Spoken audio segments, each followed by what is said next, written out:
కూర్చుని మాట్లాడకుండా మౌనంగా ఇన్ని చూసి వెళ్ళిపోవడం అలవాటు చేసుకున్నారనుకోండి, జీవితంలో ఒక కీలకమైన మలుపులో ఆయన ఆదుకుంటాడు. ఆదుకుని గట్టెక్కించేస్తాడు. దక్షిణామూర్తి దక్షిణామూర్తే. శైవాగమంలో ఇక అటువంటి మూర్తి లేదు. అంత గొప్ప మూర్తి.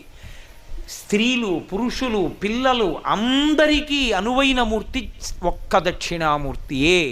అటువంటి మహానుభావుడికి అధివాసాలు జరుగుతున్నాయంటే తేజస్సుని పుంజుకుంటున్నాడు. ఒక పక్క తేజస్సు పుంజుకుంటాడు, రెండవ పక్క దోషాలని వదిలిపెడతాడు. దోషం ఎక్కడిది? ఆయన మీదే కూర్చుని చెక్కుతారు ఉలిపెట్టి.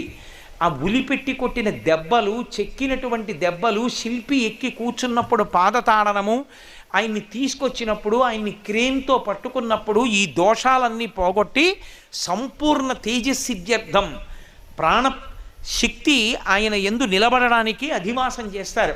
ఆ మంత్రం